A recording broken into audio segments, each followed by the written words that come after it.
मित्रांनो, आज आपण निफ्टीचं विकली अनालिसिस करणार आहे. चला तर मग लगेच व्हिडिओला सुरुवात करूयात. मित्रांनो, इथे तुम्ही निफ्टी 50चा चार्ट पाहू शकतात आणि ह्या चार्टमध्ये पाहिलात तर आपण ज्या लेवल प्रोव्हाइड करतो टेलिग्राम चॅनलला, तर तुम्ही पाहू शकता त्याची ॲक्युरेसी किती योग्य प्रमाणात आपल्याला इथे पाहायला मिळते. निफ्टीचंच पाहायला मिळते का, तर बँक निफ्टीच्या सुद्धा लेवल आपण प्रोव्हाइड करतो. आणि मित्रांनो, तुम्ही एक्झॅक्टली पाहू शकता लेवल किती मॅजिकली या ठिकाणी आपल्याला वर्क करताना दिसतात. बिलकुल रिस्पेक्ट करत असतात. मित्रांनो, आता येणाऱ्या वीक मध्ये आपण निफ्टीला कशा प्रकारे ट्रेड करू शकतो ते समजून घेणार आहे. कारण येणारा वीक मध्ये एक हॉलिडे आहे मित्रांनो, आणि मंथली एक्सपायरी आहे. ही एक्सपायरी खूप महत्वाची असणार आहे. चला तर मग लगेच व्हिडिओला सुरुवात करूयात. तर मित्रांनो, इथे 1 वीकचं कॅन्डलस्टिक पॅटर्न लावलंय निफ्टीचं. हा वीकमध्ये जी एक्सपायरी ती मंथली एक्सपायरी, तिच्यामध्ये एक सुट्टी येणार आहे महाशिवरात्रीची बुधवारी. त्यामुळे दिवस कमी मित्रांनो, तर टाइम डिके पण होईल. ह्याकडे पण तुम्ही लक्ष ठेवायचं. आता वीकच्या कॅन्डलमध्ये आपल्याला काय दिसतोय, तर या ठिकाणी एक अशी कॅन्डल बनली की तिची बॉडी लहान आहे पण शॅडो मोठी आहे, पण वरच्या साईडने रिजेक्शन आहे, म्हणजे kind of he negative candle आहे. आणि मागचा कधी अनालिसिसचा व्हिडिओ पाहिला असेल नसेल तरी तुम्ही एकदा पाहून घ्या मित्रांनो. लहानच व्हिडिओ बनवतो आपण.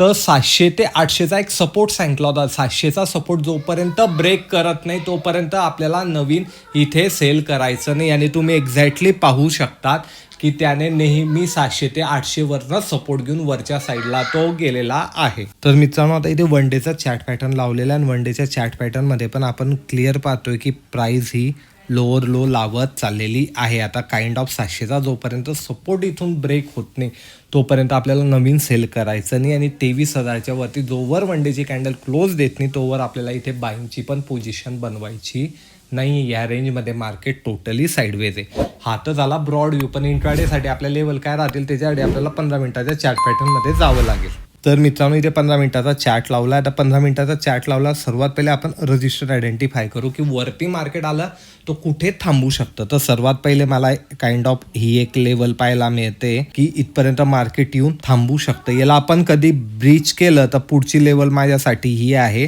वरती पण मार्केट आलं तर इथून मार्केट हे रिजेक्शन घेऊ शकतं. आणि लास्ट रजिस्टर आपल्याला या ठिकाणी हा पाहायला मिळतोय की याच्यावरती मार्केट शक्यतो येणाऱ्या वीकमध्ये जाणार नाही. कारण ओव्हरऑल जे मार्केटमध्ये बेरिशनेसपणा आहे तर याला ब्रीच करून मार्केट कॅन्डल क्लोज देणं महत्त्वाचं आहे. तोपर्यंत बाईंग सेंटिमेंट इथे ॲक्टिव्ह होणार नाही.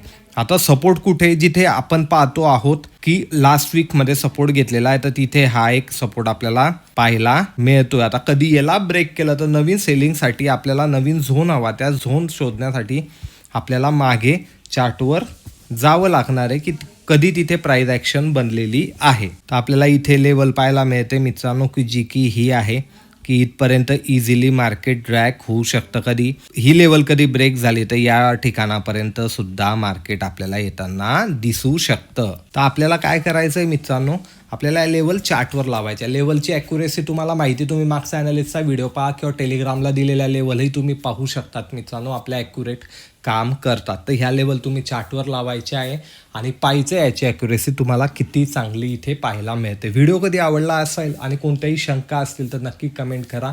मी त्या शंकांचं निरसन करण्याचा नक्की प्रयत्न करेल. व्हिडिओ आवडत असेल तर लाईक, शेअर, कमेंट करा मित्रांनो. मी भेटेल पुढच्या व्हिडिओमध्ये. धन्यवाद.